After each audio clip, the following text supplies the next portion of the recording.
اللهم فقهنا في الدين اللهم فقهنا في الدین آمین.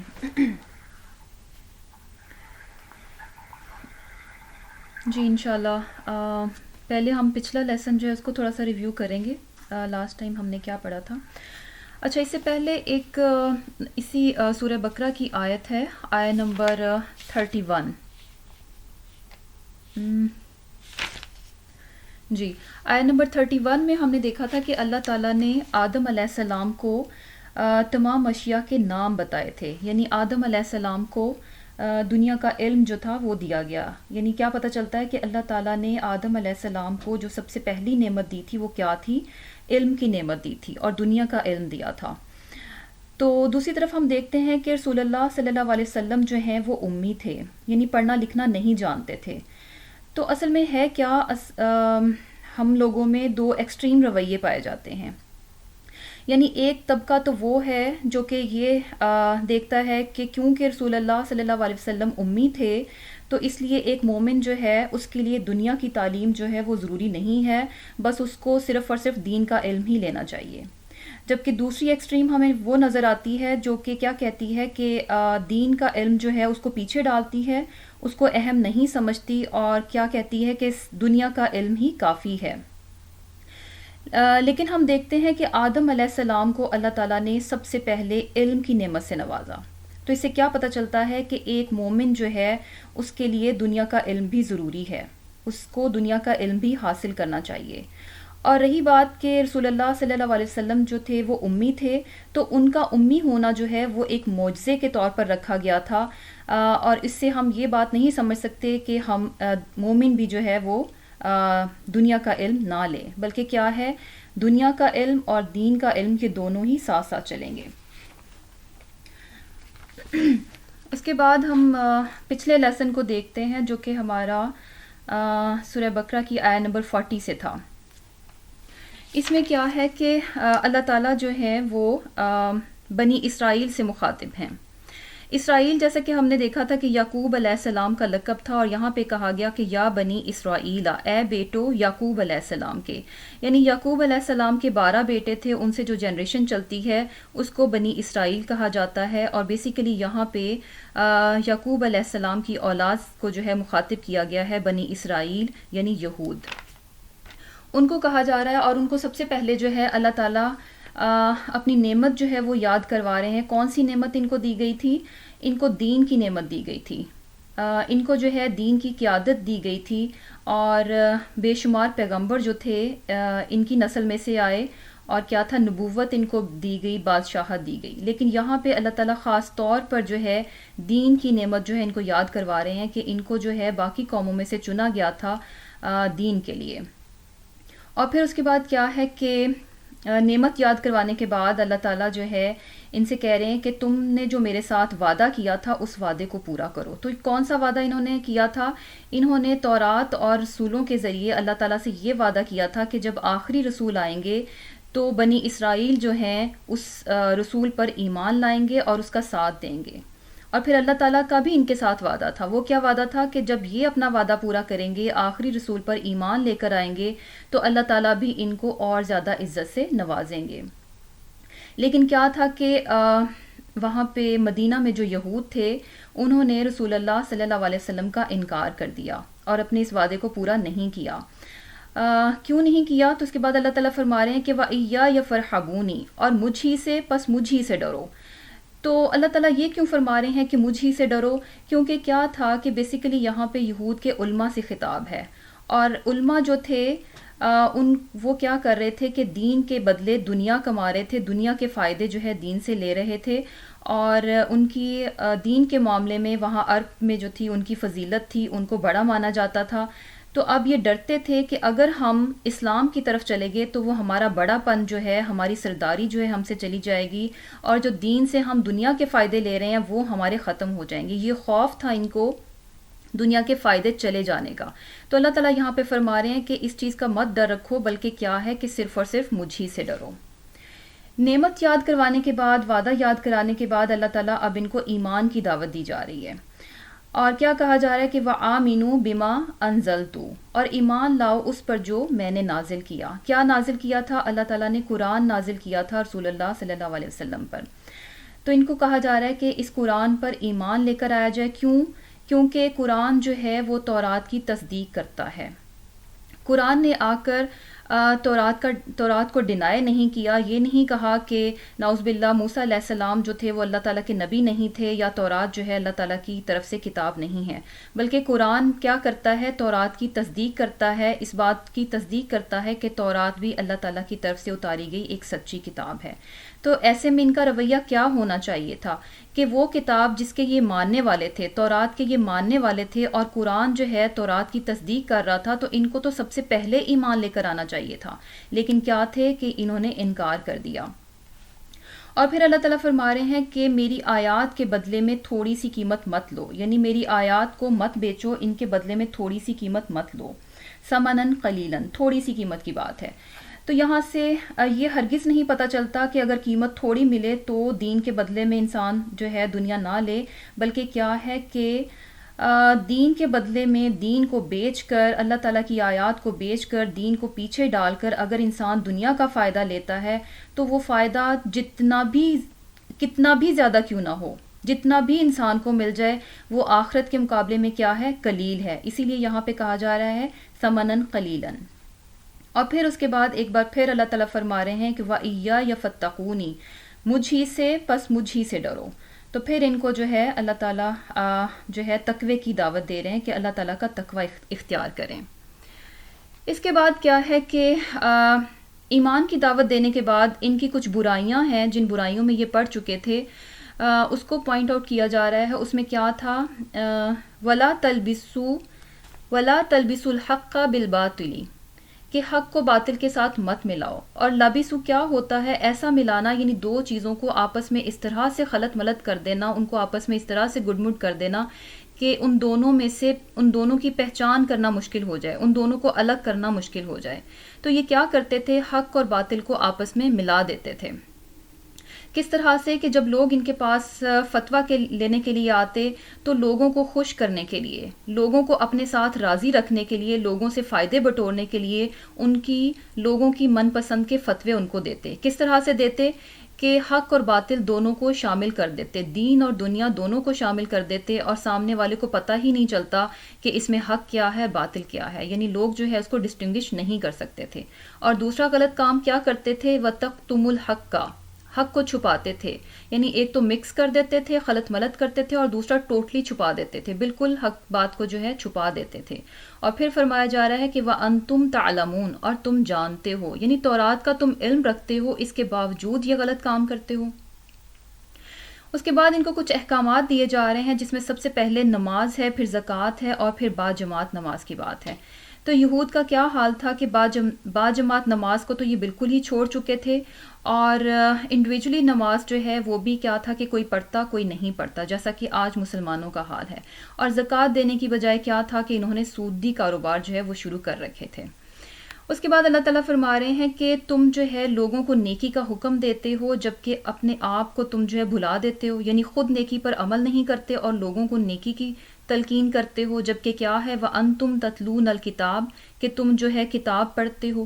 یہاں پہ تلاوت جو ہے صرف تلاوت نہیں ہے، بلکہ معنی کے ساتھ کتاب کا پڑھنا ہے، یعنی انڈرسٹینڈنگ کے ساتھ کتاب کا پڑھنا ہے.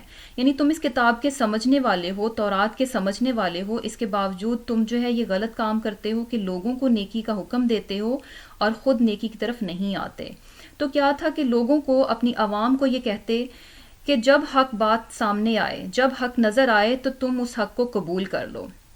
لیکن خود ان کا کیا حال تھا کہ جب رسول اللہ صلی اللہ علیہ وسلم نے ان کے سامنے حق پیش کیا تو انہوں نے اس حق کا انکار کر دیا. اور پھر کیا ہے کہ افلا تعقلون، کہ تم عقل سے کام نہیں لیتے. اچھا، یہاں سے یہ بات نہیں پتہ چلتی کہ اگر انسان جو ہے خود نیکی کا کام نہیں کر رہا تو اس کا مطلب ہے کہ وہ دوسروں کو بھی نیکی کی تلقین نہیں کر سکتا، بلکہ کیا ہے کہ پھر بھی دوسروں کو نیکی کی تلقین کرنی ہے، لیکن بہترین عمل اس میں یہ ہے کہ انسان خود بھی نیکی پر عمل کرے اور دوسروں کو بھی نیکی کی طرف بلائے. اب کیا تھا کہ ان کو ایمان کی دعوت دی گئی اور ان کو برائی سے منع کیا گیا، نیکی کا حکم دیا گیا، کہ کیا تھا، حق کی طرف آؤ، حق کو قبول کرو اور حق پہ قائم رہو اور حق بات کو دوسروں تک پہنچاؤ. یعنی کیا تھا کہ اسلام کی طرف آؤ، اسلام کو قبول کرو، اسلام پہ قائم رہو اور اس دین کو دوسروں تک پہنچاؤ بغیر کسی خوف کے. اب یہ کیا تھا، یہ بڑا ہی مشکل کام تھا، اس میں مصیبتیں بھی تھیں اور مشکلات بھی تھیں. اسی لیے اللہ تعالیٰ فرما رہے ہیں وَاسْتَعِینُوا بِالصَّبْرِ وَالصَّلَاةِ، کہ پھر مدد لو صبر اور نماز سے. اور پھر کیا ہے وَإِنَّهَا لَكَبِيرَةٌ، کہ بے شک وہ البتہ بڑی مشکل ہے، بڑی بھاری ہے. اس میں ہا کی ضمیر جو ہے وہ نماز کی طرف ہے. یعنی کیا ہے کہ مشکل میں انسان جو ہے صبر کرے اور نماز سے مدد لے. لیکن پھر اللہ تعالیٰ نے اس حقیقت کو بھی بہت ہی واضح طور پہ بتا دیا کہ یہ ہے بہت مشکل کام. یعنی نماز کا پڑھنا جو ہے انسان پہ بہت گراں گزرتا ہے، بہت بھاری لگتا ہے.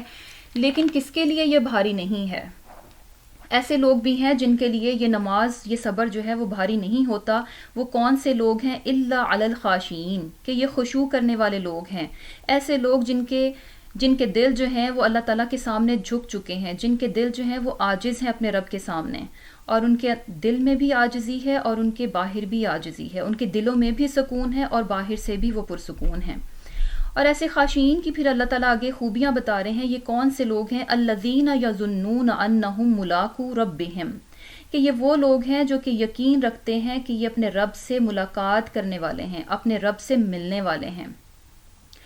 یعنی یہ ملاقات کا شوق، اور کیا ہے کہ اس ملاقات میں یہ جانتے ہیں کہ جب ایک دن یہ اپنے رب سے ملاقات کریں گے تو ان کا رب جو ہے ان کو اس مشقت کا، اس نماز کا جو ہے وہ ان کو اجر دے گا. تو یہ اجر ملنے کی امید جو ہے، اور اجر بھی کیسا، بہت بڑھ کر، جتنی انہوں نے مشقت اٹھائی ہے اس سے کہیں بڑھ کر ان کا رب ان کو اس بات کا اجر دے گا.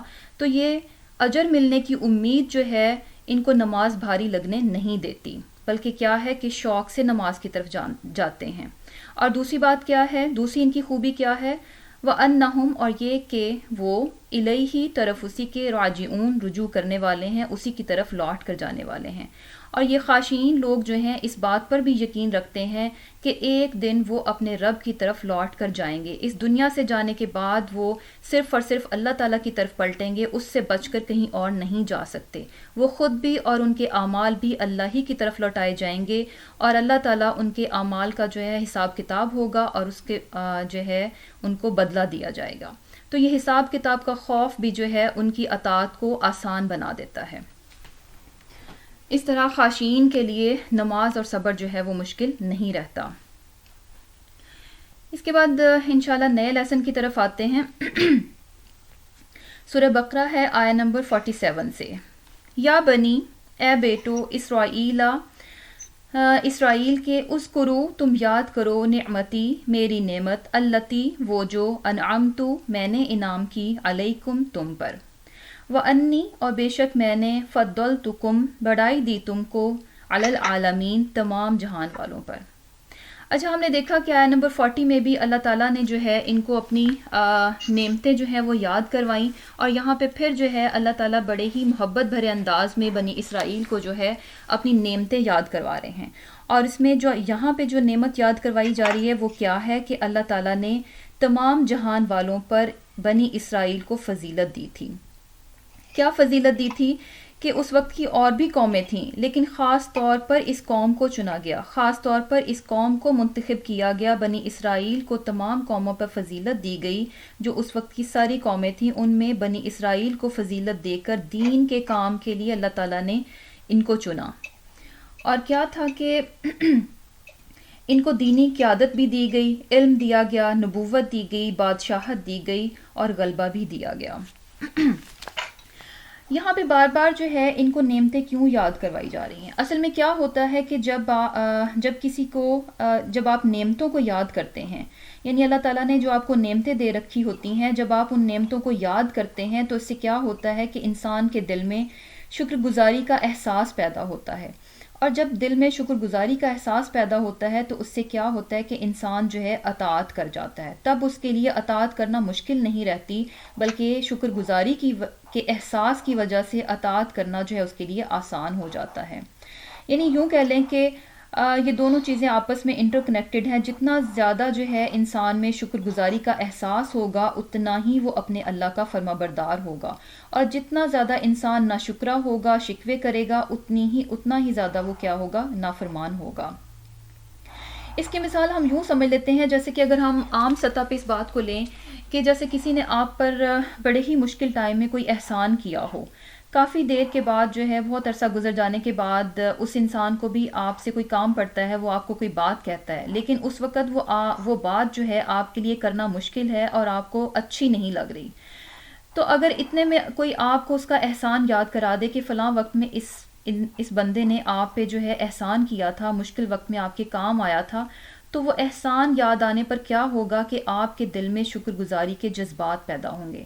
اور جب آپ کے دل میں شکر گزاری کے جذبات پیدا ہوں گے تو آپ اس بات کو سوچیں گے, اور پھر آپ کے لیے اس انسان کی بات کو ماننا جو ہے وہ آسان ہو جائے گا. آپ اس کی بات کو مان جائیں گے اور عمل کر جائیں گے. تو یہاں پہ بھی بیسیکلی جو ہے نعمتیں اسی لیے یاد کروائی جا رہی ہیں تاکہ ان میں شکر گزاری کا احساس پیدا ہو اور یہ اطاعت کریں.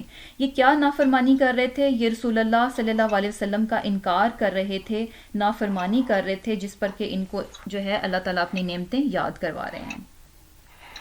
اس کے بعد کیا ہے, اور اتقو, ڈرو, یومن, اس دن سے, لا نہیں, تجزی, کام آئے, نفسن, کوئی نفس, ان, بارے میں, نفسن, کسی نفس کے, شیئن, کچھ بھی, ولا, اور نہ, یقبالو, مانی جائے گی, منہا, اس سے, شفاعتن, کوئی سفارش, ولا, اور نہ, یؤخذو, لیا جائے گا, منہا, اس سے, عدل, کوئی بدلہ, ولا ہم, اور نہ وہ, ینصرون, مدد دیے جائیں گے.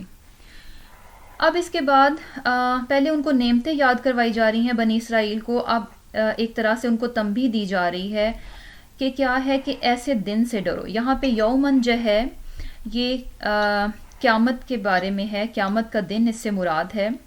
یعنی اللہ تعالیٰ فرما رہے ہیں کہ اس دن سے ڈرو جس دن کے کوئی نفس دوسرے نفس کے کچھ بھی کام نہیں آئے گا. ایک یہ بات ہوگی, یعنی کوئی نفس دوسرے نفس کے کام نہیں آئے گا, اور دوسری کیا بات ہے کہ کوئی بھی سفارش جو ہے وہ قبول نہیں کی جائے گی, اور تیسرا کیا ہے کہ کسی بھی قسم کا کوئی بھی اس سے بدلہ نہیں لیا جائے گا, یعنی کوئی بدلہ اس سے قبول نہیں کیا جائے گا, کوئی رینسم اس سے نہیں لیا جائے گا, اور پھر کسی بھی طریقے سے کسی بھی اور جگہ سے اس کو کوئی مدد نہیں پہنچے گی. تو یہاں پہ بیسیکلی اللہ تعالیٰ نے یہود کا ایک غلط فہمی جس میں کہ وہ مبتلا تھے اس کو دور کیا ہے. ان کی یہ خوش فہمی اور یہ غلط فہمی کیا تھی کہ یہود میں یہ کانسیپٹ تھا کہ کیونکہ ہم پیغمبروں کی اولاد میں سے ہیں, کیونکہ جیسے میں نے آپ کو بتایا کہ بنی اسرائیل میں بے شمار پیغمبر جو تھے وہ بھیجے گئے, تو یہ کہتے تھے کیونکہ ہم پیغمبروں کی اولاد میں سے ہیں تو اس لیے کیا ہے کہ اول تو ہم دوزخ میں جائیں گے ہی نہیں, اول تو ہم جہنم میں جائیں گے نہیں, اور اگر گئے بھی تو چند دن کے لیے جائیں گے, اس کے بعد ہم نکال لیے جائیں گے. تو اللہ تعالیٰ نے اس آیت میں ان کی اس خوش فہمی کو, اس غلط فہمی کو بہت واضح طور پہ اس کا رد کر دیا کہ ایسا کچھ بھی نہیں ہوگا.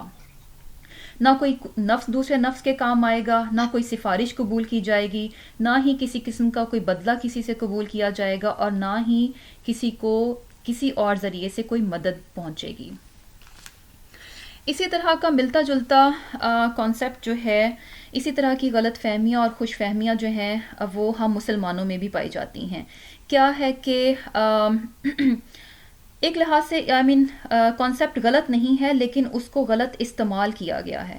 کیا ہے کہ جیسے کہ کہا جاتا ہے کہ رسول اللہ صلی اللہ علیہ وسلم جو ہے شفاعت فرمائیں گے, رسول اللہ صلی اللہ علیہ وسلم جو ہے امت مسلمہ کی, مسلمانوں کی سفارش کریں گے. تو یہ بات کیا ہے؟ یہ بات اپنی جگہ پہ بالکل سچی بات ہے, بالکل حق بات ہے, اس میں کوئی شک ہی کی بات نہیں ہے. لیکن کیا ہے کہ کیا رسول اللہ صلی اللہ علیہ وسلم جو ہے, یعنی یہ سفارش کس کے لیے ہوگی؟ یہ سفارش جو ہے ان لوگوں کے لیے ہوگی کہ جن لوگوں نے اس دنیا میں خود بھی اللہ تعالیٰ کو راضی کرنے کی کوشش کی ہوگی, اور یہ سفارش بھی اللہ ہی کے اذن سے ہوگی. اس کو ہم اس بات سے دیکھ سکتے ہیں کہ یہ بات کہ رسول اللہ صلی اللہ علیہ وسلم جو ہے وہ مسلمانوں کی سفارش کریں گے, یہ بات جو ہے صحابہ کرام کو بھی معلوم تھی. لیکن کیا ہوا کہ کیا اس بات کو سن کر اگر ہم دیکھیں تو کیا انہوں نے دین پر عمل کرنا چھوڑ دیا؟ کیا انہوں نے یہ سمجھ لیا کہ بس ہم نے کلمہ پڑھ لیا، ہم بس نمازیں پڑھ لیں، روزے رکھ لیں، یا کچھ اور ہمیں عمل کرنے کی ضرورت نہیں ہے، بس یہ کافی ہے کہ ہم مسلمان ہو گئے اور یہ کہ رسول اللہ صلی اللہ علیہ وسلم جو ہے ہماری سفارش کرا لیں گے؟ ایسا نہیں ہوا، بلکہ کیا تھا، یہ جانتے ہوئے بھی، اس بات کو جانتے ہوئے بھی اگر ہم ان کی زندگیوں کو دیکھیں تو کس طرح سے انہوں نے دین پر عمل کیا، کس طرح سے اس دین کو لیا، اس دین کی خاطر نہ انہوں نے اپنے مال کی پرواہ کی، نہ جان کی پرواہ کی، اور نہ ہی رشتوں کی پرواہ کی۔ اللہ تعالیٰ کے ایک ایک حکم کو انہوں نے کیا کیا کہ قربانی کی سطح پر جا کر اس پر عمل کیا۔ ایسا کیوں کیا انہوں نے؟ اس لیے کہ صحابہ کرام کے دلوں میں اللہ تعالیٰ کا ڈر تھا، ویسا ڈر تھا جیسا کہ اللہ تعالیٰ سے ڈرنے کا حق ہے، وہ بالکل ویسا ہی اللہ تعالیٰ سے ڈرتے تھے۔ ہم بھی آج اللہ تعالیٰ سے ڈرتے ہیں، لیکن کیا ہے کہ ہمارے دلوں میں یہ ڈر اور خوف کی کیفیت وہ نہیں ہے جو کہ اللہ تعالیٰ کے شایان شان ہونی چاہیے۔ جیسا کہ اللہ تعالیٰ سے ڈرنے کا حق ہے ویسا ہم اللہ تعالیٰ سے نہیں ڈرتے۔ اگر ویسا ڈر ہمارے دلوں میں آ جائے تو ہم بھی جو ہے اللہ تعالیٰ کی اطاعت کر جائیں، ہم بھی نافرمانی نہ کریں۔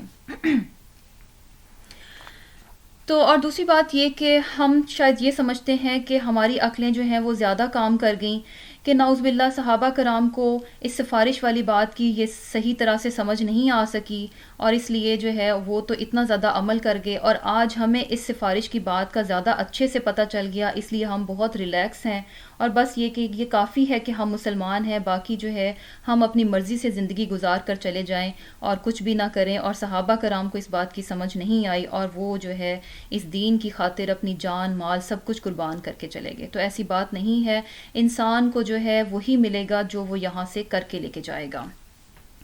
سورہ عبس کی آیت نمبر 34 ہے، اس میں اللہ تعالیٰ فرماتے ہیں کہ اس دن سگے رشتے بھی کسی کے کام نہیں آئیں گے۔ یعنی کیا ہے کہ دنیا میں کیا ہوتا ہے کہ ماں اپنے منہ کا نوالا تک بھی جو ہے اولاد کو دے دیتی ہے، لیکن قیامت کے روز وہ بھی نظریں چرائے گی۔ کیا کرے گی کہ کس لیے نظریں چرائے گی؟ کہ میری اولاد کہیں مجھ سے میری نیکیاں نہ مانگ لے۔ اور یقین کریں کہ اگر اولاد مانگے گی بھی تو بھی مانگنے پر بھی وہ ماں اپنی نیکیاں اپنی اولاد کو نہیں دے گی۔ تو اس سے کیا پتہ چلتا ہے کہ انسان اگر اپنے آپ کو بچانا چاہتا ہے تو اس کے لیے خود کوشش اس دنیا میں سے کر کے لے کے جائے۔ اس کے بعد کیا ہے کہ وَإِذْ، اور جب نَجَّيْنَاكُمْ، ہم نے نجات دی تم کو، من سے آلی قوم فرعون، یسومونکم، مبتلا رکھتے تھے، کم تمہیں، سوء برا، العذاب عذاب، یذبحون ذبح کرتے تھے، ابناءکم بیٹوں کو تمہارے، ویستحیون اور زندہ رکھتے تھے، نساءکم عورتوں کو تمہاری، وفی میں ذالکم اس بلاؤن ایک آزمائش تھی، من ربکم تمہارے رب کی طرف سے، عظیم بہت بڑی۔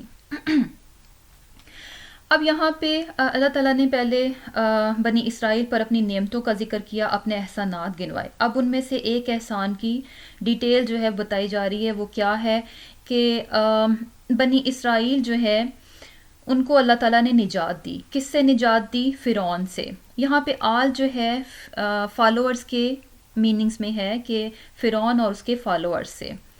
تو فرعون سے اللہ تعالیٰ نے بنی اسرائیل کو نجات دی۔ یہ اللہ تعالیٰ کا بہت بڑا احسان تھا بنی اسرائیل پر، کیونکہ فرعون ان کے ساتھ کیا کر رہا تھا؟ ان کو بہت برے عذاب میں اس نے مبتلا کر رکھا تھا۔ یسومونکم میں جو ہے، یسومونا سین واو اور میم اس کا روٹ ورڈ ہے، یہ ہوتا ہے کہ ایسی تکلیف جس میں ذلت اور خواری ہو، یعنی اس طرح کی تکلیف دے رہا تھا کہ صرف تکلیف نہیں تھی بلکہ اس میں ذلت بھی تھی، خواری بھی شامل تھی۔ اور پھر کیا ہے؟ سوء یعنی برا، اور سو کیا ہوتا ہے کہ ہر وہ چیز جو انسان کو غم میں مبتلا کر دے وہ سو کہلاتی ہے۔ یعنی ایک تو ان کو جو ہے تکلیف دے رہا تھا، تکلیف بھی کیسی تھی کہ جس میں ذلت اور خواری تھی، اور پھر کیا کرتا تھا؟ یذبحون ابناءکم، ان کے بیٹوں کو جو ہے قتل کرتا تھا، ذبح کرتا تھا۔ یذبحون ذبحا سے ہے، زال با اور ہا، اور اس کا مطلب ہوتا ہے کہ پلاننگ کے ساتھ، اہتمام کے ساتھ اور تکلیف کے ساتھ ذبح کرنا، یعنی خوب ذبح کرنا۔ یہاں با جو ہے شدہ کے ساتھ ہے، جب شدہ کے ساتھ ہو تو اس کا مطلب ہوتا ہے کہ خوب تکلیف دے کر ذبح کرنا۔ تو اور کیا تھا کہ عورتوں کو زندہ رکھتا تھا. اب یہاں پہ صرف یہ بھی کہا جا سکتا تھا کہ بیٹوں کو قتل کرتا تھا، عورتوں کی بات بھی خاص طور پر کی گئی. کیوں کی گئی؟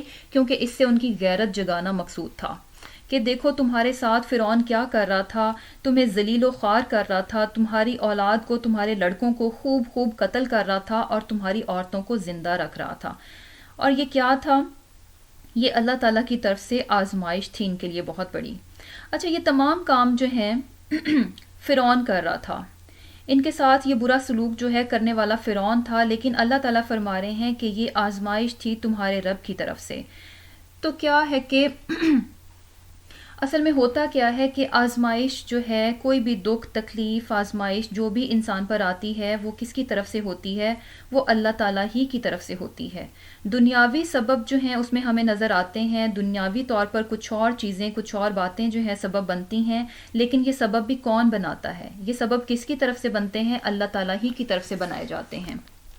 تو اسے کیا پتہ چلتا ہے کہ انسان پر جو بھی دکھ تکلیف اور مصیبت آتی ہے یا آزمائش آتی ہے وہ کس کی طرف سے ہوتی ہے؟ اللہ تعالیٰ کی طرف سے ہوتی ہے. لیکن اس کے لیے سبب جو ہے وہ ہمیں بظاہر دنیا میں نظر آ رہے ہیں کہ فلاں کی وجہ سے ایسا ہو گیا یا فلاں کی وجہ سے ایسا ہو گیا. تو اس میں ایسا کیوں ہوتا ہے؟ اصل میں کیا ہے کہ انسان جو ہے، انسان پر اللہ تعالیٰ کی طرف سے آزمائش آتی ہے. تو کیوں ہوتی ہے کہ انسان اس آزمائش پر غور و فکر کرے، اس بات پر غور کرے کہ آج مجھ پر یہ تکلیف آئی ہے، یہ دکھ آیا ہے، یہ مصیبت آئی ہے، تو یہ کیوں آئی ہے؟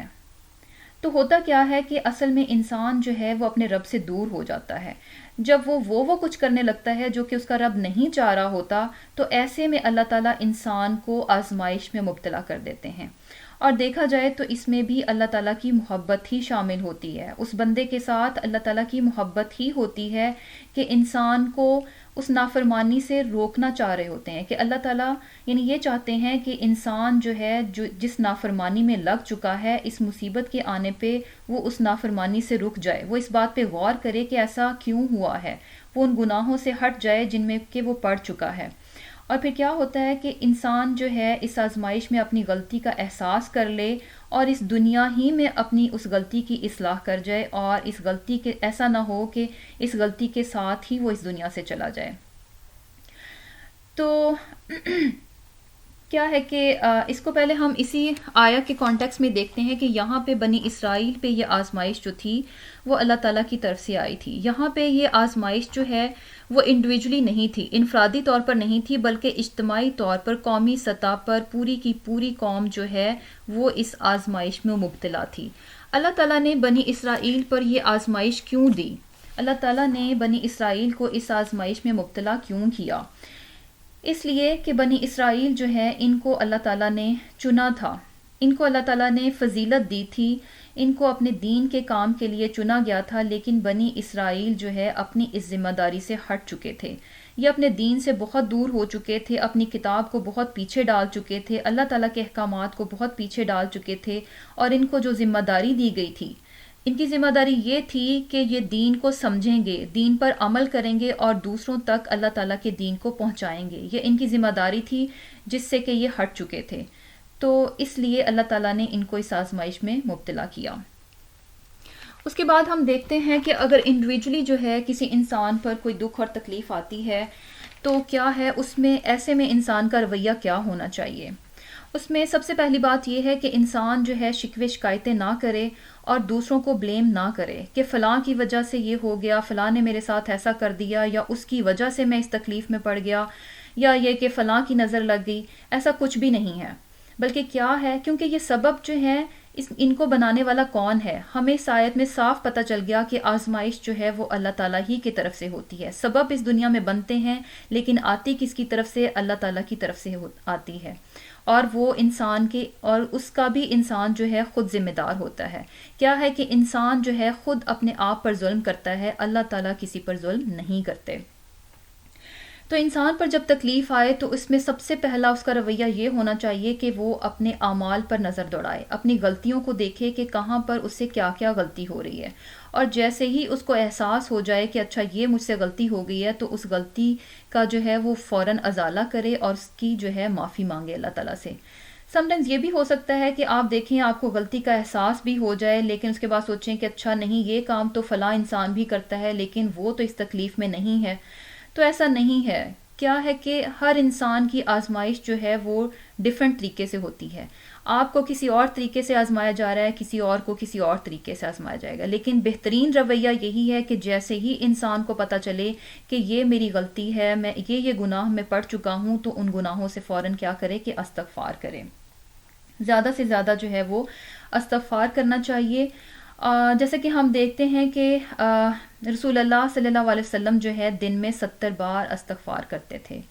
یعنی نبیوں کے سردار جو ہیں، انبیاء کے سردار جو ہیں، وہ دن میں 70 بار استغفار کرتے تھے. تو ہمیں کتنی بار کرنا چاہیے؟ ہم کس قدر گناہ گار ہیں، تو ہمیں کتنی ضرورت ہے استغفار کرنے کی.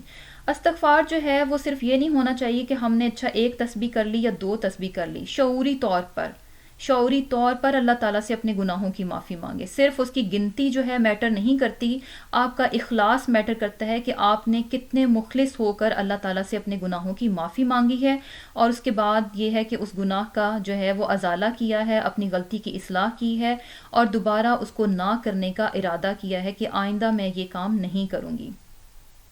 اور ہوتا کیا ہے کہ گناہوں سے کیا ہوتا ہے کہ انسان کی نعمتیں جو ہیں وہ روک لی جاتی ہیں.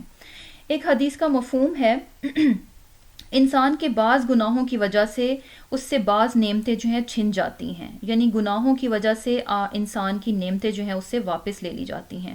اور کیا ہے کہ ایک نعمت ملنے والی ہوتی ہے اور اس کے گناہ کی وجہ سے اس کو محروم کر دیا جاتا ہے.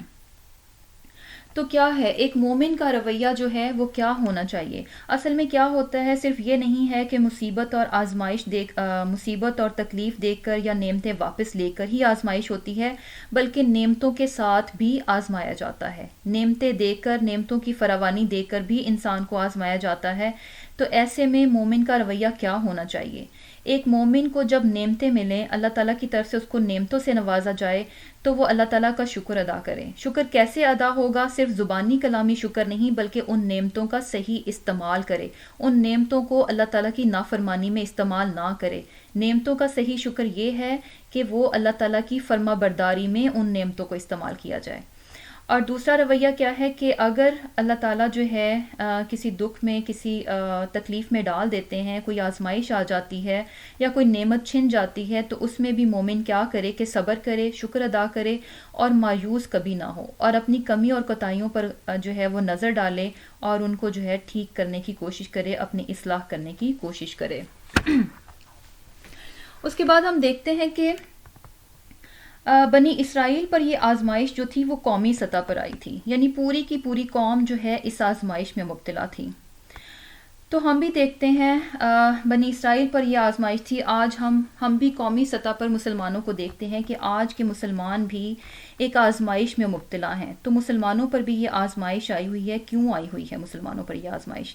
آج کا مسلمان بھی آپ دیکھیں کس طرح سے جگہ جگہ پر ذلیل ہو رہا ہے، جگہ جگہ اس کو پیٹا جا رہا ہے، مارا جا رہا ہے، جگہ جگہ سے نکالا جا رہا ہے. اس کی دوسری قوموں کے سامنے کوئی عزت نہیں ہے. آج کا مسلمان جو ہے باعزت نہیں ہے. حالانکہ کیا ہے، مسلمان تو اللہ تعالیٰ کے ماننے والے ہیں. مسلمان تو اللہ تعالیٰ کے ماننے والے ہیں، تو مسلمانوں کے لیے تو اللہ کی مدد آنی چاہیے. تو ایسا کیوں نہیں ہے؟ اللہ تعالیٰ کی مدد مسلمانوں کے لیے کیوں نہیں آ رہی؟ ہم جو ہے دنیا میں اس قدر ذلیل کیوں ہو رہے ہیں؟ اس کی بھی کیا وجہ ہے کہ اللہ تعالیٰ نے اس قوم کو بھی چنا، مسلمانوں کو بھی چنا گیا دین کے کام کے لیے. اللہ تعالیٰ فرماتے ہیں، یعنی کیا کہا گیا کہ کنتم خیر امتن، کہ تم تو کیا ہو کہ بہترین امت ہو جو کہ نکالی گئی ہے لوگوں کے لیے. اور کیا اس کا کام کیا ہے؟ یہ جو امت اللہ تعالیٰ نے بہترین امت لوگوں کے لیے نکالی ہے، اس کا کام کیا ہے کہ تم نیکی کا حکم دیتے ہو اور برائی سے روکتے ہو. جبکہ آج ہم دیکھتے ہیں کہ مسلمان جو ہے اپنی اس ذمہ داری سے غافل ہیں. آج کا مسلمان جو ہے اپنے اصل دین سے، اپنی کتاب سے بہت دور ہو چکا ہے، اپنی ذمہ داری کو بھول چکا ہے جو کہ اللہ تعالیٰ نے اس کو دی تھی. اس قوم کو چنا گیا تھا کہ اللہ کے دین کا یہ کام کرے. لیکن آج کا مسلمان جو ہے، آج لوگوں کے پاس دنیا کے لیے وقت ہی وقت ہے، دنیا کے ہر فائدے کو لینے کے لیے، دنیا کو پانے کے لیے وقت ہی وقت ہے. لیکن اگر وقت نہیں ہے تو کس کے لیے نہیں ہے؟ اپنے رب کے لیے نہیں ہے. اس دین کو سیکھنے کے لیے وقت نہیں ہے، اس دین پر عمل کرنے کے لیے وقت نہیں ہے. ذرا عمل بھی تب ہوگا جب اس دین کی سمجھ ہوگی. ہم نے یہ دیکھا کہ عزت اور ذلت یہ کس کے اختیار میں ہے؟ اللہ تعالیٰ کے اختیار میں ہے. کوئی قوم ہمیں ذلیل نہیں کر سکتی. کیا ہے کہ عزت اور ذلت جو ہے وہ کس کے اختیار میں ہے؟ یہ قومیں جو ہیں یہ صرف سبب ہیں. ہم جو ہے دوسری قوموں کو بلیم نہ کریں کہ فلاں قوم نے ہمارے ساتھ یہ کر دیا، فلاں نے ہمارے ساتھ یہ کر دیا، فلاں نے یہ کر دیا. ہم سب سے پہلے اپنے آپ کو چیک کریں کہ کیا ہم اپنی ذمہ داری کو پورا کر رہے ہیں؟ کیا ہمارا رب جو ہے ہم سے خوش ہے؟ کیا اللہ تعالیٰ نے جس کام کے لیے ہمیں چنا تھا، جو ذمہ داری ہمیں دی تھی، جو مقصد ہمیں دیا تھا، کیا ہم اس مقصد کو پورا کر رہے ہیں؟ کیا ہمیں اپنے دین کی سمجھ ہے؟ کیا ہم اپنی اس کتاب کو سمجھتے ہیں؟ کیا ہم اپنی اس کتاب پر عمل کرتے ہیں؟ تو یہ ساری چیزیں جو ہیں انشاءاللہ تعالی ہم ان پر غور کریں گے. دوسری بات یہ ہے کہ آج کے مسلمان نے یہ سمجھ لیا، اصل میں کیا ہے کہ آج کا مسلمان دوسری قوموں سے جو ہے بہت زیادہ امپریس ہے. اسے لگتا ہے کہ میں شاید ذلیل اس لیے ہو رہا ہوں کہ میں ان جیسا نہیں نظر آتا. یعنی کیا کر رہا ہے آج کا مسلمان کہ ان کے جیسا بننے کی کوشش کرتا ہے. ان کے طور طریقوں کو ہم نے اپنا رکھا ہے، اپنے طور طریقوں کو، اپنے دین کے طریقوں کو پیچھے ڈال کر ہم نے دوسری قوموں کے طور طریقوں کو لے رکھا ہے. اور اس سے ہمیں لگتا ہے کہ شاید اگر ہم ان جیسے بن جائیں گے تو یہ قومیں ہمیں عزت دیں گی. لیکن ایسا کبھی بھی نہیں ہوگا. کیوں نہیں ہوگا؟ کیونکہ ہم دیکھ چکے ہیں اگر اسی طرح عزت ملنی ہوتی تو آج کا مسلمان بہت باعزت ہوتا. میجورٹی مسلمانوں کی دوسری قوموں سے امپریسڈ ہے اور ان جیسی ہی ہے، انہی طور طریقوں پر عمل کر رہی ہے. جتنا ہم ان کے جیسا بننے کی کوشش کر رہے ہیں اتنا ہی زیادہ ہم ذلیل ہو رہے ہیں. کیوں ہو رہے ہیں؟ اس لیے کہ جتنا ہم ان کے جیسا بننے کی کوشش کرتے ہیں اتنا ہی ہم اپنے رب سے دور ہو رہے ہیں، اتنا ہی ہم اپنے دین کو بھولتے جا رہے ہیں، اتنا ہی ہم نے اپنی کتاب کو پیچھے ڈال دیا. اس کتاب کے معاملے میں تو ہمارا آج کے مسلمانوں کا یہ حال ہے کہ ہم اپنے بچوں کو اگر ہم اپنے بچوں کو قرآن پڑھنا تک نہیں سکھا سکتے. یعنی صحیح سے قرآن پڑھنا بھی ہم اپنے بچوں کو نہیں سکھا سکتے. اور اس سے بھی اوپر بات یہ ہے کہ ہم اس بات میں کوئی آر محسوس نہیں کرتے. ہم اس پر ذرا بھی شرمندگی محسوس نہیں کر سکتے کہ ہم اس بات میں عاجز ہیں، بے بس ہیں، ہم اپنے بچوں کو قرآن خود نہیں پڑھا سکتے. تو کتنا بڑا المیہ ہے کہ اس کو سمجھنا تو بہت دور کی بات. آج کی میجورٹی مسلمان جو ہے اس کتاب کو صحیح طریقے سے پڑھنا بھی نہیں جانتے. تو ایسا کیسے ہو سکتا ہے کہ ہم اللہ تعالیٰ کے اتنے نافرمان ہو جائیں، ہم اللہ تعالیٰ کی باتوں کو پیچھے ڈال دیں، اس کے دین کو پیچھے ڈال دیں، اس کے احکامات کو پیچھے ڈال دیں اور وہ ہمیں عزت سے نوازے. ہم باعزت تبھی ہوں گے اس دنیا میں، ہم باعزت تبھی ہوں گے جب ہم اپنے رب کے ہاں باعزت ہوں گے. ہمیں عزت اسی صورت میں ملے گی جب ہمارا رب چاہے گا. اور رب کب ہمیں عزت دے گا؟ جب ہم اس کے احکامات پر عمل کریں گے اور اپنی ذمہ داری کو پورا کریں گے. تو یہود نے بھی ایسا ہی کیا تھا. یہود کو بھی ذمہ داری دی گئی تھی، اللہ کے دین کا کام ان کو کرنا تھا، خود دین کو سمجھنا تھا، اس پر عمل کرنا تھا، لیکن انہوں نے اس کام کو نہیں کیا. تو اگر آج بھی مسلمان عزت چاہتا ہے تو اس کو عزت اسی صورت میں ملے گی جب وہ اس کتاب کو سمجھے گا، عمل کرے گا اور دوسروں تک اس کو صحیح طریقے سے پہنچائے گا. ہم میں سے ہر ایک کا یہ فرض بنتا ہے کہ وہ اس کتاب کو سمجھے. ضروری نہیں ہے کہ اس کتاب کو سمجھ کے اور عمل کر کے آپ نے کوئی بڑے لیول ہی پہ دوسروں کو اس تک پہنچانا ہے، بلکہ کیا ہے اپنے گھر سے بات شروع ہوگی. آپ خود اس کتاب کو جانیں گی، خود دین پر عمل کریں گی تو ہی آپ اپنے بچوں کو دین کی صحیح تعلیم جو ہے دے سکیں گی. جب آپ خود نہیں جانیں گی تو آپ کے بچے جو ہیں وہ دین کی تعلیم کہاں سے لیں گے؟ پھر آپ دوسروں کی طرف ہی دیکھیں گے کہ کوئی ہمارے بچوں کو دین کی تعلیم دے دے. اس کے بعد کیا ہے تو انشاءاللہ آج جو ہے ہمارے لیے یہ اس میں سے بہت بڑا لیسن ہے کہ ہم میں سے ہر کوئی جو ہے اپنی ذمہ داری کا احساس کرے کہ اس کی یہ ذمہ داری ہے، اللہ تعالیٰ نے اس کو یہ کام دے رکھا ہے. یعنی اس کتاب کا سمجھنا اور اس پر عمل کرنا جو ہے ہم میں سے ہر انسان کی ذمہ داری ہے. اس ذمہ داری کو ہمیں سمجھنا ہے. صرف یہ کتاب جو ہے پڑھنے کے لیے نہیں اتاری گئی کہ اس کو ہم پڑھ کر جو ہے ایک سائڈ پہ رکھتے جائیں. یہ اس کا مقصد ہرگز نہیں ہے. اس کے اصل مقصد کو ہمیں پورا کرنا ہے. اپنی جگہ جتنی ہمیں استطاعت ہے، جتنی ہم کر سکتے ہیں اس کے مطابق جو ہے ہم نے اس میں اپنا حصہ ڈالنا ہے انشاءاللہ. اس کے بعد کیا ہے، وَإِذْ اور جب فرقنا پھاڑا ہم نے بکم تمہارے لیے البحر سمندر کو، فَأَنْجَيْنَاكُمْ پس بچا لیا ہم نے تم کو، وَأَغْرَقْنَا اور ہم نے غرق کیا آل فرعون آل فرعون کو، وَأَنْتُمْ اور تم تنظرون تم دیکھ رہے تھے۔ اس کے بعد کیا ہوا کہ پھر اللہ تعالیٰ نے یعنی ان پر جو ہے بڑی آزمائش تھی اللہ تعالیٰ کی طرف سے، فرعون جو ہے ان پر بہت زیادہ ظلم کر رہا تھا، اللہ تعالیٰ نے پھر اس قوم پر احسان کیا۔ کیا احسان کیا کہ موسیٰ علیہ السلام کو رسول بنا کر اس قوم میں بھیجا گیا، ہارون علیہ السلام کو بھی نبی بنایا گیا۔ ان دونوں نے ایک عرصے تک جو ہے فرعون کو تبلیغ کی، لیکن کیا تھا کہ فرعون جو ہے وہ نہیں مانا۔ پھر اللہ تعالیٰ کے حکم سے موسیٰ علیہ السلام جو ہے وہ اپنی قوم کو لے کر وہاں سے نکل پڑے، انہیں یہ حکم ہوا کہ وہ راتوں رات اپنی قوم کو لے کر وہاں سے نکل جائیں۔ اب آپ کے ساتھ جو ہے موسیٰ علیہ السلام کے ساتھ آپ کی قوم بھی تھی، اور یہ قوم جو ہے لاکھوں کی تعداد میں تھی۔ تو کیا تھا کہ بحر کلزم، یہاں پہ بحر جو ہے بحر کلزم ہے، اس کو اللہ تعالیٰ نے بنی اسرائیل کے لیے پھاڑ دیا۔ بنی اسرائیل نے جو ہے اس کو عبور کر لیا، رستہ بن گیا درمیان میں جو ہے، یعنی سمندر جو ہے اس کو دو حصوں میں تقسیم کر دیا، درمیان میں جو ہے خشک راستہ جو ہے بنی اسرائیل کے لیے بن گیا، اور انہوں نے اس دریا کو عبور کر لیا۔ جیسا کہ سورہ شعراء میں 60 سے 67 تک آتا ہے کہ سورج نکلتے ہی فرعونی ان کے تعاقب میں نکلے۔ جب وہ دونوں کے ساتھیوں نے ایک دوسرے کی طرف دیکھا تو موسیٰ علیہ السلام کے ساتھیوں نے کہا کہ اب تو ہم مارے گئے۔ موسیٰ علیہ السلام نے کہا کہ ہرگز نہیں، یقین مانو میرا رب میرے ساتھ ہے اور وہ ضرور میری مدد فرمائے گا۔ ہم نے موسیٰ علیہ السلام کی طرف وحی بھیجی کہ دریا میں اپنی لاٹھی مارو، دریا پھٹ جائے گا۔ کیا ہوا کہ جب موسیٰ علیہ السلام جو ہے راتوں رات اپنی قوم کو لے کر نکل گئے، تو صبح میں فرعون نے جب دیکھا کہ بنی اسرائیل جو ہے وہ نکل چکے ہیں، تو وہ بھی اپنے لاؤ لشکر کے ساتھ جو ہے ان کے تعاقب میں نکلا۔ اب کیا تھا کہ آگے سمندر تھا اور پیچھے جو ہے فرعون اور فرعون کا لشکر تھا، تو موسیٰ علیہ السلام نے اللہ تعالیٰ کے حکم سے سمندر میں اپنا عصا جو ہے اس کو مارا، اور کیا تھا کہ وہاں پہ رستہ بن گیا، بنی اسرائیل جو تھے وہ عبور کر گئے، اور فرعون اور اس کا لشکر جو ہے اس قدر غصے میں تھے، یعنی اس قدر غیظ میں ان کا جو ہے پیچھا کر رہے تھے کہ ان کو پتہ ہی نہیں چلا کہ یہ قوم جو ہے سمندر میں سے گزری جا رہی ہے، سمندر میں یہ رستہ ہے، تو وہ بھی ان کے پیچھا کرتا ہوا جو ہے وہ سمندر میں چلے گئے۔ اور کیا ہوا تھا کہ جب بنی اسرائیل عبور کر گئے اور فرعون اور اس کے ساتھی جو تھے وہ سمندر میں تھے، تو سمندر جو تھا وہ اللہ تعالیٰ کے حکم سے پھر مل گیا، اور پھر کیا تھا کہ اللہ تعالیٰ نے ان کو یعنی فرعون اور اس کے فالوورز کو جو ہے بنی اسرائیل کی آنکھوں کے سامنے جو ہے وہ غرق کر دیا۔ تو یعنی اللہ تعالیٰ نے یہاں پہ ان پر اللہ تعالیٰ کا کیا احسان تھا کہ ان کو فرعون کی غلامی سے جو ہے وہ نجات دلائی، سمندر کو ان کے لیے پھاڑ دیا گیا، اور فرعون کو بھی ان کی آنکھوں کے سامنے جو ہے وہ غرق کیا گیا۔ یہاں پہ تنظرون جو ہے یعنی آنکھوں سے دیکھ رہے تھے، تو یہ بھی کسی قوم کے لیے بڑے ہی سکون کی بات ہے کہ اس کا وہ دشمن جس نے کہ ایک عرصے سے ان کو غلام بنا رکھا تھا، ان پر ظلم ڈھا رہا تھا، اس کو غرق کیا گیا، وہ بھی ان کی آنکھوں کے سامنے۔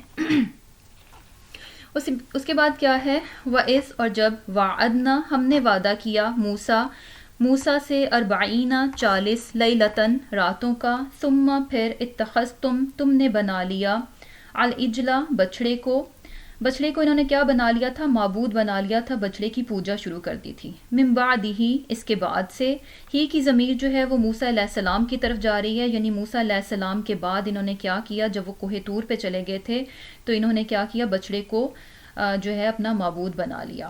وَأَنْتُمْ ظَالِمُونَ اور تم کیا تھے، ظلم کرنے والے تھے۔ اب کیا ہوا کہ بحر کلزم جو تھا وہ عبور کرنے کے بعد بنی اسرائیل جو تھے وہ صحرائے سینا میں آ گئے۔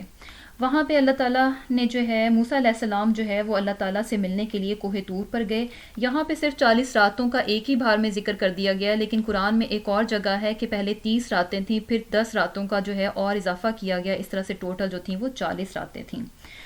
تو موسیٰ علیہ السلام جو ہے وہ کوہ طور پر جاتے ہیں 40 راتوں کے لیے، اور پیچھے سے ان کی قوم کا یہ حال ہے کہ جب رسول ان میں سے چلے جاتے ہیں تو کیا ہوا، ان کی قوم ہی کا ایک شخص تھا سامری، جس نے کہ لوگوں کو بہکایا اور ان سے ان کے زیورات لے کر اس کو ایک بچڑے کی شکل دے دی، اور اس کو اس طریقے سے بنایا کہ جب اس میں سے ہوا گزرتی تھی تو آواز پیدا ہوتی تھی، اور اس نے کیا کیا کہ اس بچڑے کو کہا کہ یہ تمہارا جو ہے معبود ہے، اس کی عبادت کرو، تو لوگ بھی جو تھے وہ اس کے پیچھے لگ گئے، اور اس طرح سے انہوں نے بچڑے کو جو ہے اپنا معبود بنا لیا اور شرک کیا۔ یہاں پہ ظالمون جو ہے ظلم ان کا کیا تھا، انہوں نے شرک کیا تھا۔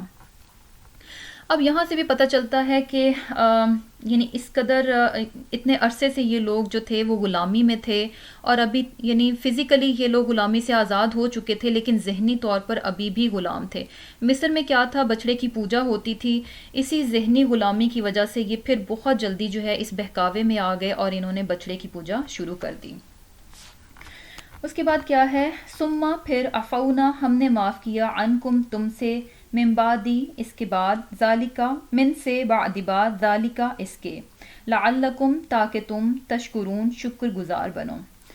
عفونا جو ہے عین فا اور وا جو ہے، واؤ جو ہے اس کا روٹ ورڈ ہے، اس کا مطلب ہوتا ہے قصور کا بدلہ نہ لینا، یعنی سزا کا مستحق ہونا، اس کے باوجود کیا ہے کہ معاف کر دینا، مٹانا بھی اس کے معنی میں آتا ہے۔ اب یہ ان کا اتنا بڑا جرم تھا، انہوں نے شرک کیا، بچڑے کو اپنا معبود بنایا، بہت بڑا ان کا جرم تھا، بہت بڑا گناہ تھا، قصور یعنی اس قصور کے بدلے میں یہ سزا کے مستحق تھے، لیکن اس کے باوجود اللہ تعالیٰ کا یہ احسان ہے کہ اللہ تعالیٰ کیا فرما رہے ہیں کہ ثم عفونا، کہ اللہ تعالیٰ نے کیا کیا کہ ان کو معاف کر دیا۔ کس لیے معاف کیا؟ لعلکم تشکرون تاکہ تم شکر گزار بنو، یعنی کتنا بڑا اللہ تعالیٰ کا یہ احسان تھا، یہ بھی اس لیے تھا کہ اللہ تعالیٰ نے احسان کیا تاکہ اس احسان کے بدلے میں یہ اللہ تعالیٰ کے شکر گزار بندے بنے، اور جب یہ شکر گزار ہوں گے تو اطاعت گزار بھی بن جائیں گے۔ اس کے بعد کیا ہے، وَإِذْ اور جب آتینا دی ہم نے موسیٰ علیہ السلام کو الکتابہ کتاب، والفرقان اور سچ اور جھوٹ میں فرق کرنے والی، لعلکم شاید کہ تم، تہتدون سیدھی راہ پالو۔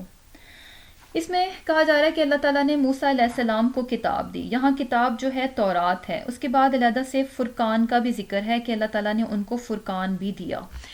تو اس سے کیا مراد ہے، یعنی ایک تو یہ کہا جا سکتا ہے کہ تورات دی اور پھر تورات کے ساتھ تورات کا فہم بھی ان کو عطا کیا، یا پھر کتاب جو ہے تورات ہے اور فرقان کیا ہے جو موسیٰ علیہ السلام کو معجزات دیے گئے تھے۔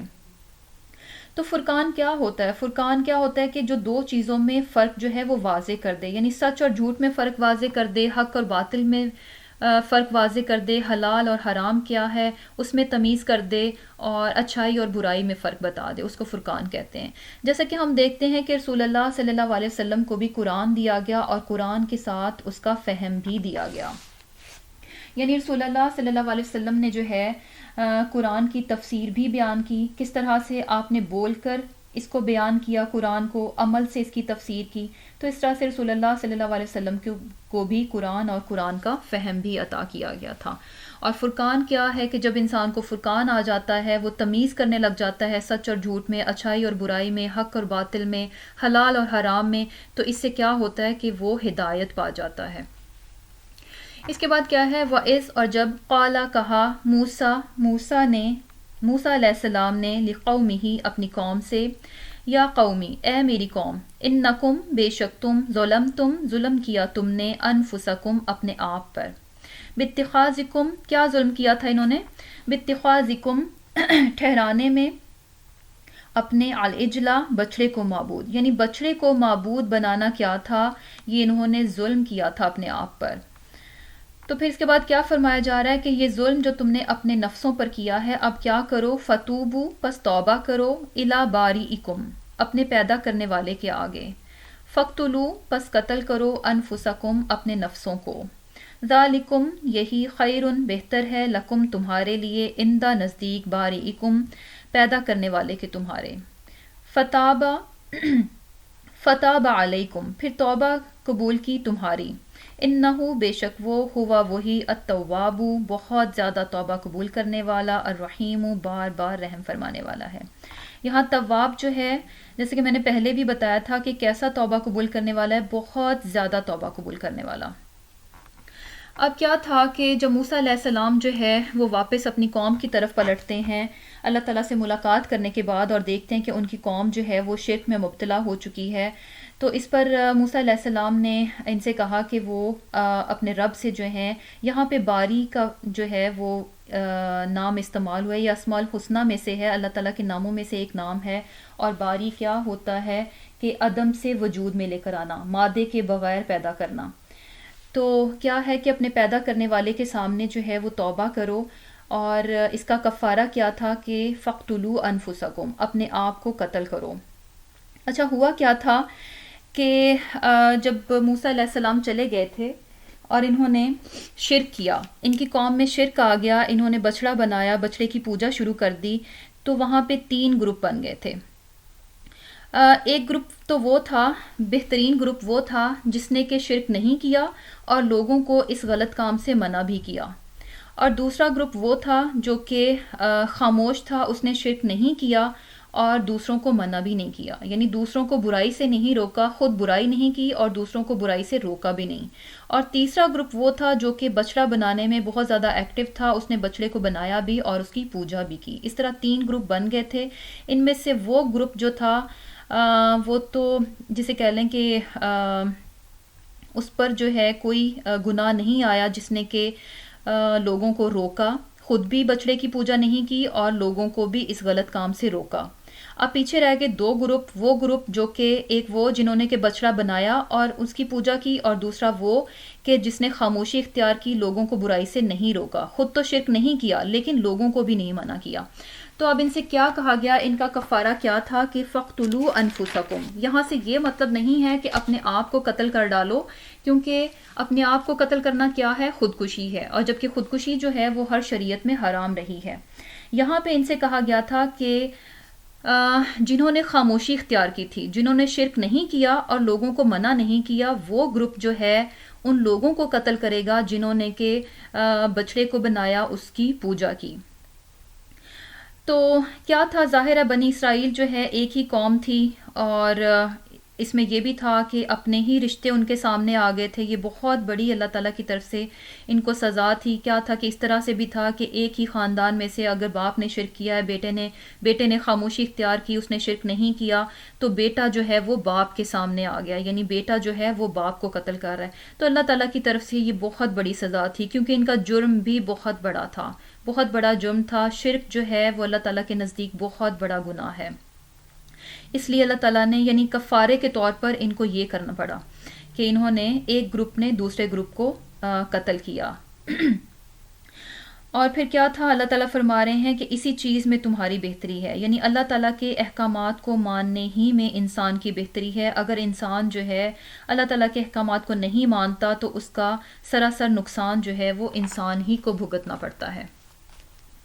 اس کے بعد کیا ہے، وَإِذْ، اور جب، تم نے کہا تھا، یا موسیٰ، اے موسیٰ، لن، ہرگز نہیں، نؤمنا، ہم ایمان لائیں گے، لکا، تجھ پر، حتیٰ، یہاں تک کہ نرا، ہم دیکھ لیں، اللہ کو، جہرتاً، اعلانیہ، یعنی کھلم کھلا، فَأَخَذَتْكُمْ، پس آ لیا تم کو، الصَّاعِقَةُ، بجلی کی کڑک نے، وَأَنْتُمْ، اور تم، تنظرون، تم دیکھتے تھے۔ اب کیا تھا، انہوں نے ایمان لانے کے لیے کیا شرط لگا دی کہ ہم اللہ تعالیٰ کو کھلم کھلا اپنی نظروں سے دیکھنا چاہتے ہیں۔ اس کے بارے میں 2 باتیں ہیں کہ ایسا انہوں نے کب کیا۔ ایک تو یہ تھا کہ شرک کرنے کے بعد جب موسیٰ علیہ السلام کی قوم نے شرک کیا تو اس کے بعد موسیٰ علیہ السلام جو ہے وہ اپنی قوم میں سے 70 لوگوں کو، یعنی 70 نمائندے سمجھ لیں، ان کے جو بہترین سردار لوگ ہیں، ان کو لے کر کوہ طور پر گئے کہ وہ اللہ تعالیٰ سے معافی مانگیں گے۔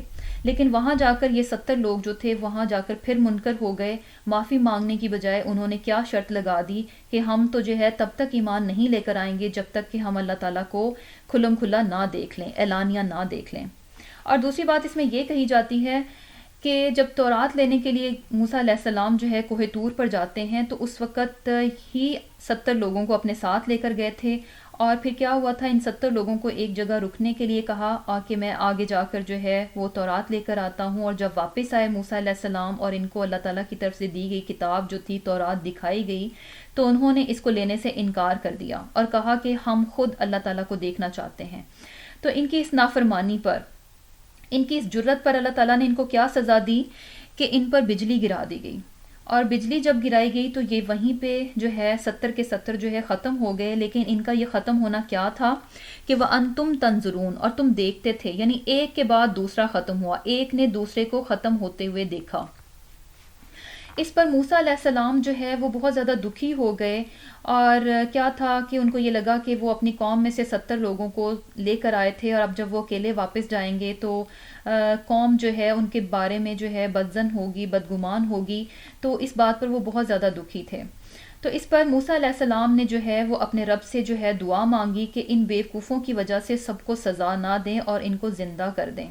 تو اللہ تعالیٰ نے موسیٰ علیہ السلام کی اس دعا کو قبول کیا، اور کیا تھا اس کے بعد ہم دیکھتے ہیں نیکسٹ آیت میں ہے، ثم پھر بعثنا زندہ کیا ہم نے کم تمہیں من سے بعد موتکم تمہاری موت کے، لعلکم تاکہ تم تشکرون تم شکر ادا کرو۔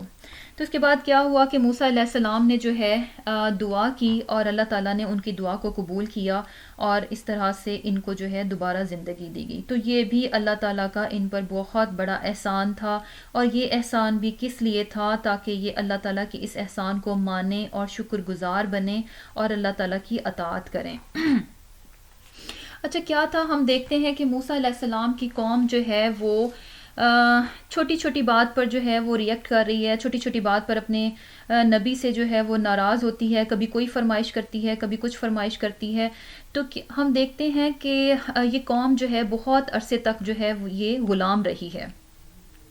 اب یہ فزیکلی تو یہ آزاد ہو گئے، فرعون کی سے جو ہے آزادی ان کو مل گئی، لیکن ذہن جو تھے ان کے ابھی بھی کیا تھے؟ غلام تھے۔ اور ان کی غلامی کا اثر جو ہے وہ ہمیں ان کے رویے سے نظر آتا ہے کہ ان کے رسول جو ہیں وہ ان کے لیے کس قدر مہربان ہیں، ان کا رویہ ان کے ساتھ کتنا اچھا ہے، جبکہ یہ قوم جو ہے مسلسل کیا کر رہی ہے؟ اپنے رسول کو تنگ کر رہی ہے۔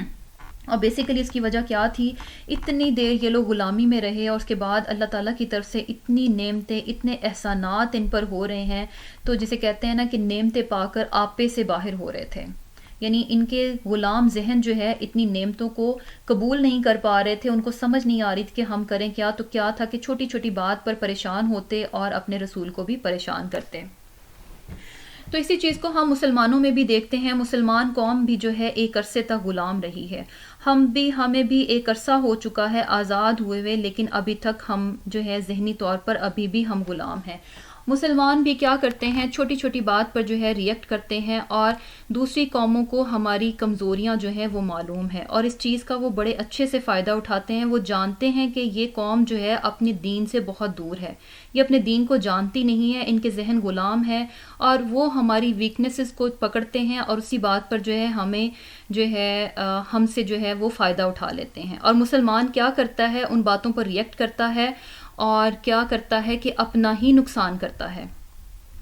جیسے کہ ہم دیکھتے ہیں کہ سم ٹائمز کیا ہوتا ہے کہ رسول اللہ صلی اللہ علیہ وسلم کے بارے میں دوسری قومیں کچھ ایسی بات کر جاتی ہیں جس کے بارے میں مسلمان جب سنتے ہیں تو کیا کرتے ہیں؟ اس پہ بہت زیادہ ریئیکٹ کرتے ہیں، بہت زیادہ ایموشنل ہو جاتے ہیں، بہت زیادہ جذباتی ہو جاتے ہیں، اور اس ریئیکشن میں کیا کرتے ہیں؟ سراسر اپنا نقصان کرتے ہیں۔ کیوں کرتے ہیں؟ اس لیے کہ وہ اپنے دین کو جانتے ہی نہیں۔ اور اگر تھوڑی دیر کے لیے سوچیں کہ ہم خود جس قدر نافرمان ہیں، ہم اپنے رسول کے جس قدر نافرمانی کرتے ہیں، یعنی ان گناہوں پر تو ہم ایموشنل نہیں ہوتے، ان نافرمانیوں پر ہم جو ہے اتنے جذباتی نہیں ہوتے، ان پر ہمارا ضمیر ریئیکٹ نہیں کرتا کہ ہم خود رسول اللہ صلی اللہ علیہ وسلم کی سنتوں کو ہم نے کتنا پیچھے ڈال رکھا ہے، ہم نے جو نصیحتیں وہ ہم کو کر کے گئے ہیں ہم نے ان کو کتنا پیچھے ڈال دیا، جو دین وہ ہمیں دے کر گئے ہیں ہم نے اس کو کتنا پیچھے ڈال دیا، جو کتاب انہوں نے ہمیں دی ہے ہم نے اس کو کتنا پیچھے ڈال دیا۔ لیکن کوئی دوسرا اگر ایسے کرتا ہے تو اس کے بارے میں ہم یہ سمجھتے ہیں کہ وہ تو بہت زیادہ گناہ گار ہے، وہ تو نافرمان ہے اور وہ جہنمی ہے، جبکہ ہم خود اپنے آپ پر نظر نہیں دوڑاتے کہ ہم کیا کر رہے ہیں۔ اگر ہمیں دین کی سمجھ ہو، اگر ہم اس دین کو جانیں تو ہم یہ بہت اچھے سے دیکھتے ہیں کہ اسلام ہمیں، یہ دین ہمیں جذبات کو کنٹرول کرنا سکھاتا ہے، یہ ہمیں سکھاتا ہے کہ ایک مومن جو ہے اس کا رویہ کیسا ہونا چاہیے، کس طرح ہر طرح کے حالات میں وہ کس طرح سے اپنے جذبات کو قابو کرے گا۔ لیکن کیا ہے کہ کیونکہ ہم اپنے دین کو نہیں جانتے تو ہم اپنے جذبات کو بھی کیسے کنٹرول کرنا جانیں گے۔ اس کے بعد کیا ہے؟ وَذَلَّلْنَا اور سایہ کیا ہم نے علیکم تم پر الغمامہ بادلوں کا، وَأَنزَلْنَا اور اتارا ہم نے علیکم تم پر المنّا من والسلویٰ اور سلویٰ، کلو کھاؤ من سے الطیباتی پاکیزہ چیزوں میں سے، ما جو رزقنا دی ہم نے کم تمہیں، وما اور نہیں ظلمونا نقصان کیا ہم نے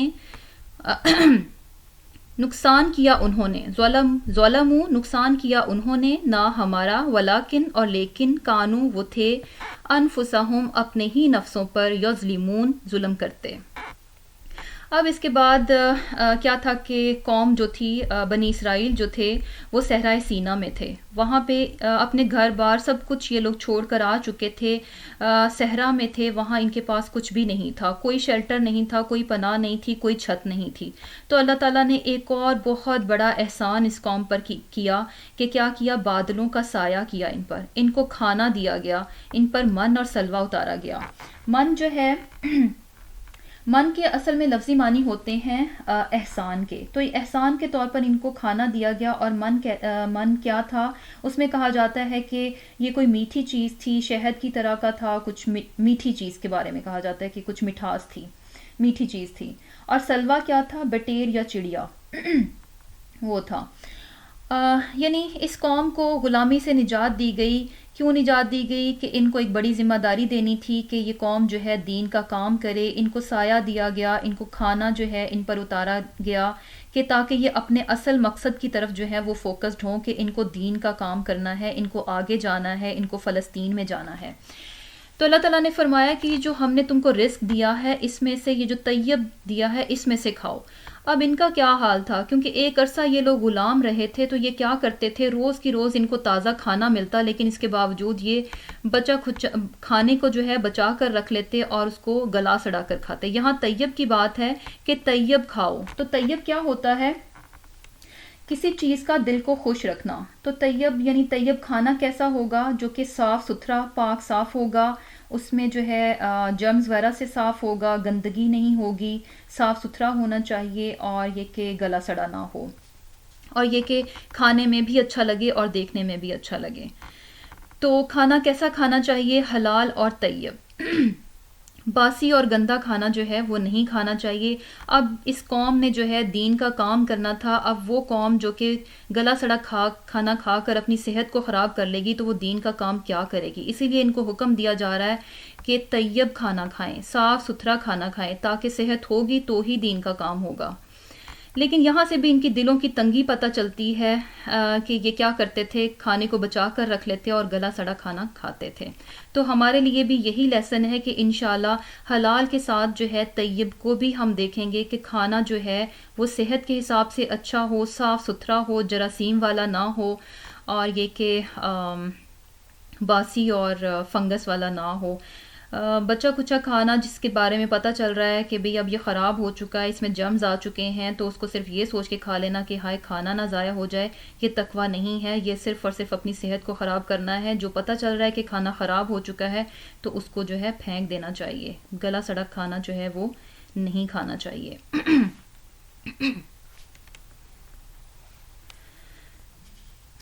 تو الحمدللہ رب العالمین, آج کا ہمارا لیسن جو ہے وہ ختم ہوا.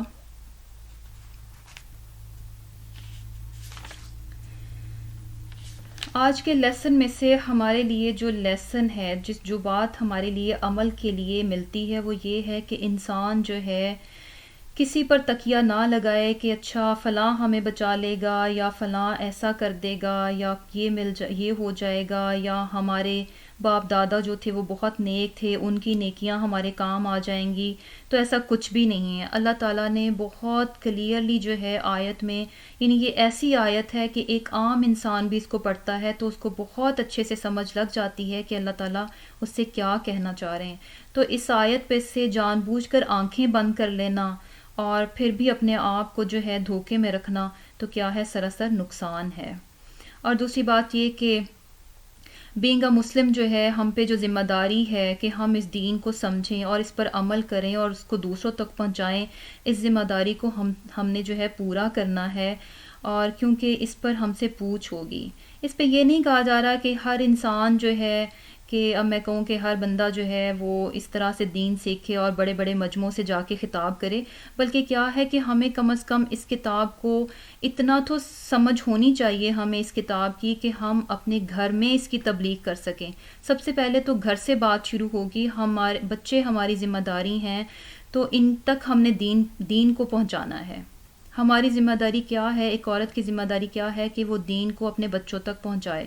تو کیسے پہنچائے گی؟ جب تک کہ وہ خود نہیں جانے گی تو اپنے بچوں کو دین کی تعلیم کیا دے گی.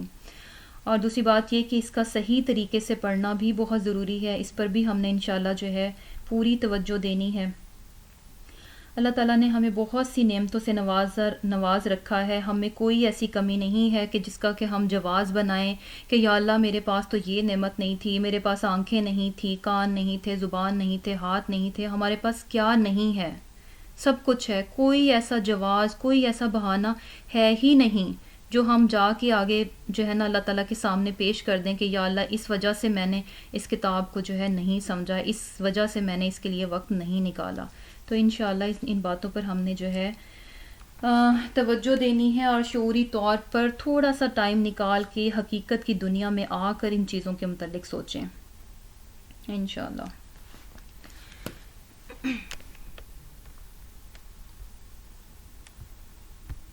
تو الحمدللہ لیسن ہمارا جو ہے کمپلیٹ ہوا. تو انشاءاللہ جو ہے گروپ اینڈ کرتے ہیں. اللہم تقبل منا انک انت السمیع العلیم وتب علینا انک انت التواب الرحیم. سبحانک اللہم وبحمدک نشہد ان لا الہ الا انت نستغفرک ونتوب الیک. السلام علیکم ورحمۃ اللہ وبرکاتہ. وعلیکم السلام.